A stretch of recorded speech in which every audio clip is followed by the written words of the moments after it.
The scream of a V12 engine tore through the serene mountain air, a violent splash of neon green against the deep blue California sky. Inside the cockpit of the Lamborghini Aventador, Leo L. Trix Turner was performing for his audience. Yo, L. Trix crew, we are live from the Angeles Crest Highway, and this beast is hungry, he yelled into his dash-mounted phone, his voice a grating mix of forced hype and genuine arrogance. The road twisted ahead, a ribbon of asphalt clinging to the edge of a sun-drenched canyon. It was a place of breathtaking beauty and unforgiving physics, where every curve was a test of nerve and skill. Sunlight glinted off the polished guardrails, the only thing separating drivers from a 1,000-foot drop. The air was thin, clean, and smelled of pine and hot asphalt. But Leo wasn't there for the scenery. He was there for the content. His eyes scanned the road, not for its challenges, but for his next shot. And then he saw it. Up ahead, a glint of silver, moving with an almost lazy grace. Oh, would you look at that? Leo sneered to his thousands of viewers, zooming in with his phone. We got a grandpa in a museum piece blocking the fast lane. Some people just don't get it. This road isn't for a Sunday drive. It's a proving ground. The seed of conflict was planted, watered by ego, and broadcast for the world to see. Inside the silver 1964 Aston Martin DB5, there was no music, only the sophisticated hum of a classic British engine. Jason Statham's hands rested lightly on the thin wooden steering wheel, his knuckles tracing the grain. He wasn't racing. He was communicating with the machine, feeling every nuance of the road through the chassis. His expression was one of deep, calm enjoyment, his eyes taking in the majestic sweep of the San Gabriel Mountains. This was a ritual, a connection between man, machine, and nature. That harmony was shattered by the Lamborghini's deafening exhaust note. It filled his rearview mirror, a monstrous green insect buzzing aggressively behind him. Statham saw the phone pointed in his direction, the driver's exaggerated gestures. He simply arched an eyebrow, maintaining his speed, his line. He had dealt with bigger egos on smaller sets. The frustration from behind was palpable. At the next scenic turnout, a paved overlook perched on the cliffside, Leo swerved his Lamborghini in, kicking up gravel. Statham, needing a moment to let the pest pass, pulled in behind him. Before Statham could even turn off his engine, Leo was out of his car, phone in hand, broadcasting live. He strutted over to the DB5, the camera aimed directly at the driver's side window. Hey Pops, that's a sweet ride. My grandpa had one just like it, in a picture book. Leo shouted, a chorus of laughing emojis flooding his live chat. But this is 2025, man. It's all about horsepower, not history. You gotta clear the way for progress, or my exhaust might just tarnish that pretty silver paint. He laughed, a hollow sound that failed to fill the vastness of the canyon. He was performing a public execution of respect, and he expected his victim to react. Jason Statham turned the key. The DB5's engine died with a soft sigh, and a profound silence descended, broken only by the wind whistling through the pines. He didn't look at Leo. He didn't acknowledge the phone. He simply stared ahead at the endless expanse of rock and sky. His stillness was a weapon. It created a vacuum where Leo's loud arrogance couldn't exist. The influencer's smirk faltered. The silence made him feel small, foolish. His audience was waiting for a reaction, a confrontation, and all he was getting was a statue behind a windshield. The lack of engagement was more insulting than any comeback. He had to escalate. Whatever, old man. I don't have time for this, Leo announced to his phone, trying to regain control. Tell you what, try and keep up. I'll show you what a real car can do. He punctuated the sentence by slamming his hand on the Lamborghini's roof. With a final, contemptuous glare, he scrambled back into his car. The V12 engine exploded to life, a tantrum in mechanical form.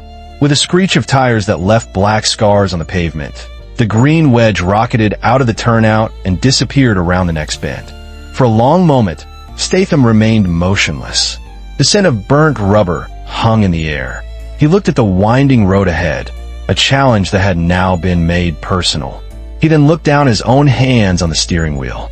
This was no longer about a peaceful drive. It was about a lesson that needed to be taught.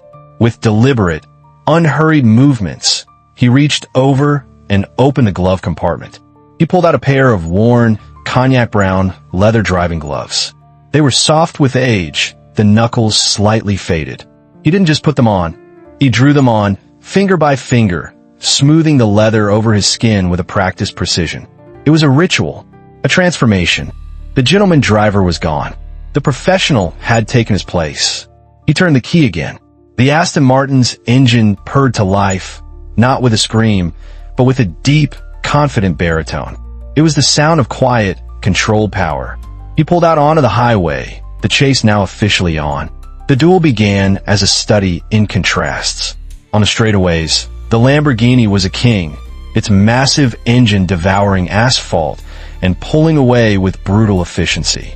Leo's driving was all sharp inputs and digital corrections.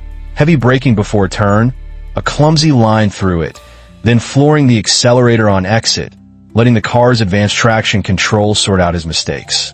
He was a passenger to the car's power. Statham, in the DB5, was a maestro. He was slower on the straights, the gap widening with each one. But the corners belonged to him. He didn't fight the road, he flowed with it. His approach to each bend was a masterclass in physics. He used a technique called trail braking, carrying brake pressure deep into the corner's apex to keep the front tires biting, then seamlessly transitioning to the throttle for a smooth, powerful exit.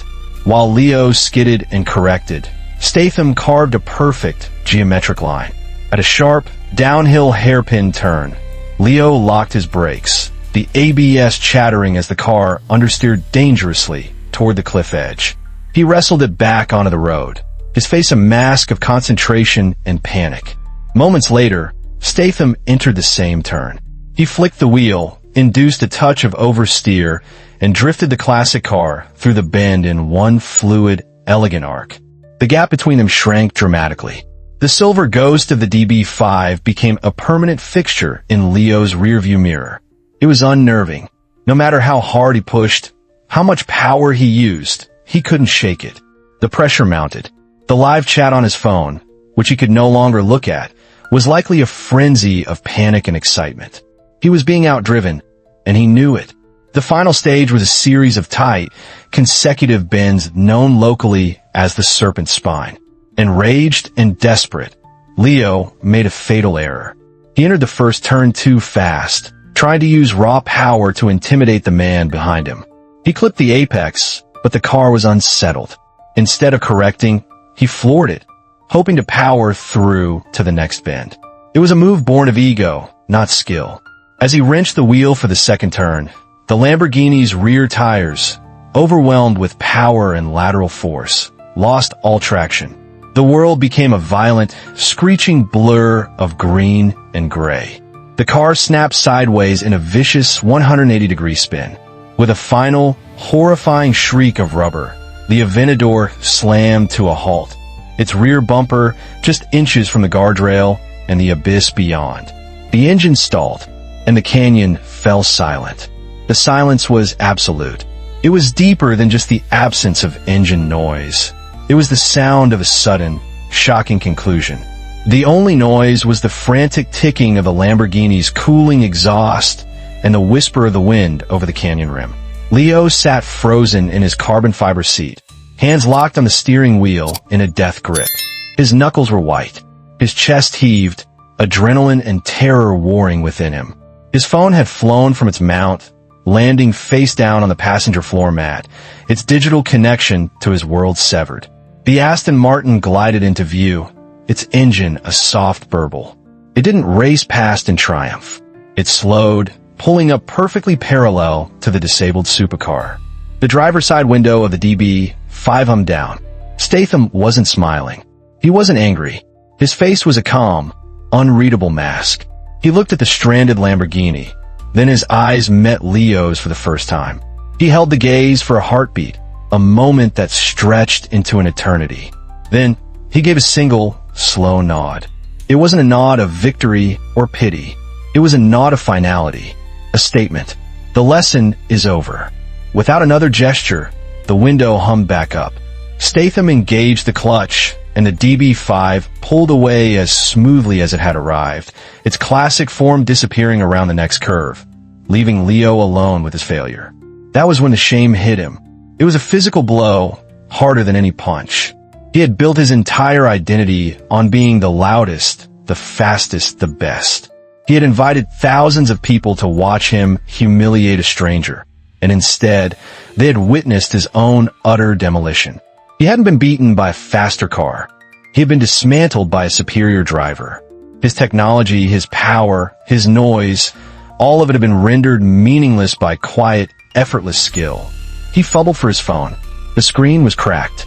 The live stream was dead. He was alone. A few minutes later, a family in a minivan slowed as they passed, the children in the back pointing at the ridiculously angled green car. Then a pair of bikers rumbled by, the passenger shaking his head in a gesture of clear disdain. Each passing vehicle was a fresh wave of humiliation. He was no longer a star. He was a roadside spectacle, a cautionary tale. He slumped over the steering wheel, the echo of that single, silent nod replaying in his mind, louder than his own engine had ever been. Jason Statham never looked back. As the DB5 merged onto the main highway, leaving the mountains behind, his hands relaxed on the wheel. The gloves came off with the same deliberation they had been put on. For him, the encounter was over, a brief but necessary defense of a principle. It wasn't about winning. It was about restoring a certain kind of order. Leo eventually had to make the most humiliating call of his life. A request for a flatbed tow truck to rescue his supercar from a road he had claimed to own. He never posted the footage from his stream, but he couldn't stop the internet. A week later, a video titled "Lamborghini Influencer Gets Schooled by Classic Aston Martin" went viral.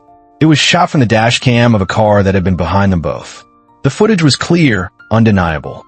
It showed the green car's aggressive recklessness and the silver car's balletic grace. Within hours, the driver of the DB5 was identified as Jason Statham. The comment section became a global forum on the nature of true skill. "Noise is temporary. Class is permanent," one user wrote. Another added, "The kid had the hardware, but the man had the software." The narrative was set in stone. Leo's online persona was shattered, replaced by memes of his spinning car. He had sought fame and found infamy. In a world obsessed with the new, the loud, and the flashy, the incident became a powerful reminder. True mastery doesn't need to announce itself. It doesn't need validation from likes or shares. It exists in quiet confidence, in practiced precision, and in the calm ability to perform when it matters most. It's a lesson taught not in shouts, but in silence. What do you think defines real skill? Comment, respect, if you believe actions speak louder than words. And don't forget to subscribe for more stories where arrogance meets its match.